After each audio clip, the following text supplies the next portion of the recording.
देखो आम मैंने जिते नुआ नुआ गाड़ी कि रास्ता चलाइबा चाहूचे तापाई नुआ नुआ नियम लगी जापरिक एवं बाहरी हाई सिक्यूरीटी वाला नंबर प्लेट यहाँ न लगेले 10 ରୁ 15,000 पर्यंत फाइन कटुची किंतु यह पूर्व आम जाना कि गाड़ी में विभिन्न प्रकार रंगर नंबर प्लेट लगी थाए यही रंग कौन पर अलग होता है यही नंबर प्लेट विषय प्रथम जाना। तो विशेषकर आम रास्तार देखी था कि धला रंगर नंबर प्लेट यहाँ कहती प्राइवेट व्हीकल्स माने जमीक आम एक निज गाड़ी किणले और निजे व्यवहार कले यार रंग रहा कलर नंबर प्लेट रहा कलर से हलदिया रंगर नंबर प्लेट थी गाड़ी हूँ कमर्शियल व्हीकल्स यहाँ को नवा आने ट्रांसपोर्टिंग यात्री नेबा आने कम लगे था से भाव में आप रास्ता देखा पाई कि कला रंगर नंबर प्लेट एवं तापर जो नंबर लिखा होता है हलदिया रंगर होता है यह कहते रेंटल व्हीकल माने गाड़ी की भड़ा देवा यह रेंटल व्हीकल कहती यही रंगर नंबर प्लेट थी गाड़ी को भड़ा दि जाए। बर्तमान आपण मैंने देखुवे कि एबे सबुआड़े इलेक्ट्रिक गाड़ी आरंभ हो जाए इलेक्ट्रिक बस ठू आरंभ कर कार बाइक सब गाड़ी इलेक्ट्रिक हो गला ठीक यही इलेक्ट्रिक गाड़ी मानक नंबर प्लेट थाए जहाँकि ग्रीन कलर होता है जो गाड़ी में ये नंबर लगी था सी इलेक्ट्रिक गाड़ी होता है। तो सही भाई आपने रास्ता देखिथे कि एभली चिन्ह थिबा कार को यह तो विशेष देखा जाई न थाए केतेबेले भी आपने जदि नजर करेंगे देखिथे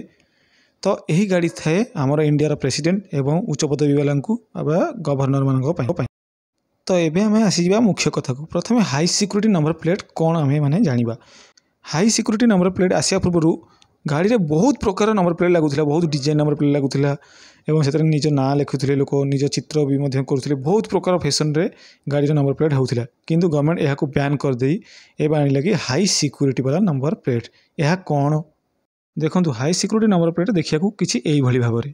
देखो आपको मुझे चित्र साहाय्य बुझाई देउछि। प्रथम हाई सिक्यूरीटी नंबर प्लेट्र बाम पार्श्व देखा मिलूँ एक स्टिकर साहाय्य जहाँकि चकमक करते एथिरे अशोक चक्र थाए। तो सेकेंड आपको देखा मिल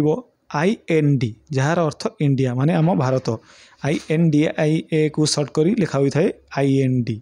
यार ठीक तल को किसी नंबर लिखा होता है यह हूँ हाई सिक्यूरीटी नंबर प्लेट्र एक मुख्य अंश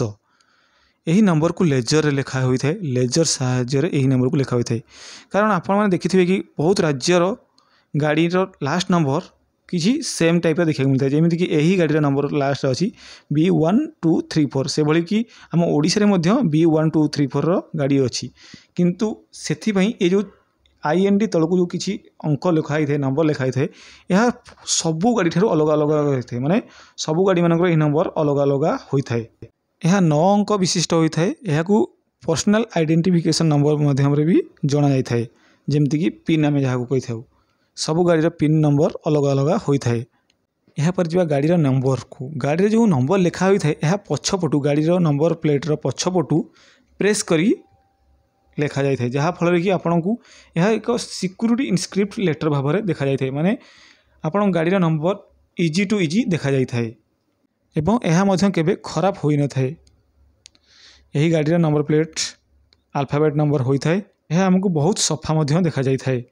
यही नंबर रे सिक्यूरीटी इनस्क्रिप्ट थाए जहाँकि आमको सहजरे तीव्र सहित देखा जाए था। ठीक से ही भली नंबर प्लेट्र ऊपर भाग में बाम एवं डाण पार्श्व दुईटी छोट छोट बिंदु आकार होता है यह स्नाप लॉक कह जाए यही बिंदु रे स्नाप लॉक दिया जाए था जहाँकि वन टाइम लॉक थाए मैंने आपन गाड़ी रे थरटे यह लॉक करा जाए था यह पर आपन गाड़ी नंबर प्लेट को द्वितीय थर पर्यंत खोली हो पारि न थाए यह फल आपन गाड़ी नंबर प्लेट कहीं काढ़ी अलग गाड़ी लगे पारे ना कारण गोटे थर काढ़ा चेष्टा कले यही नंबर प्लेट खराब हो जाए। तो ठीक यही नंबर प्लेट संपूर्ण आलुमिनियम रे होता है यही नंबर प्लेट रे थिबा एते प्रकार जिनिस जो यही नंबर गाड़ी को ट्रैक करवा पुलिस मान सुविधा होता है जहाँफल कि आप गाड़ी चोरी होते सुविधा मिल जाए। ठीक से भारत सरकार यही नंबर प्लेट को लगाइबा बाध्यतामूलक कर दी भारत में एभली कौन सी गाड़ी रहिबो नहीं जो गाड़ी की यही नंबर प्लेट लगे ना हाई सिक्यूरीटी वाला नंबर प्लेट। हाँ आज्ञा यही नंबर प्लेट लगेले आपण गाड़ी जिते भल एवं आपण गाड़ी जिते सुरक्षित चोर मान कबलू से भाई आपण यही नंबर प्लेट मारात्मक होई पारे कारण आपण यदि मद पी रास्तार गाड़ी हेवी ड्राइविंग कर जाउथिबे यही नंबर प्लेट ट्रैफिक कैमेरा रे इजी टू इजी स्कान हो माने बहुत सहजरे यह स्कान हो रही जहाँ फल कि आपणकर चालान खूब शीघ्र कटिज ट्राफिक को देखी आप गाड़ी चलातु आ ट्राफिक नियम निश्चित मानिकी गाड़ी चलातु जहाँफल कि आपंकर टंकाटे भी खर्च हेबनी किंतु यही हाई सिक्यूरिटी नंबर प्लेट आसीजा पर बहुत लोक तो जो मैंने उत्पात ही गाड़ी चलाउछंती से फाइन गणिया को बाध्य ही हेबे। आशा करूँ यही वीडियो आपको किसी शिक्षा को मिली और आपको ये वीडियोटी भल लगी जदि भी वीडियोटी आपको भल लगी लाइक करेंगे कमेंट करके निश्चित कहे कि वीडियो कौन भूल भाल थिला बा कौन आपको शिखा मिलला तो कमेंट करके निश्चित कहे जब वीडियो भल लगे लाइक शेयर एंड कमेंट करेंगे और चैनल नुआ आसते चैनल को सब्सक्राइब करके जी मिले आपको एक नुआ वीडियो सहित और नुआ संदेश सहित बाय बाय टेक केयर।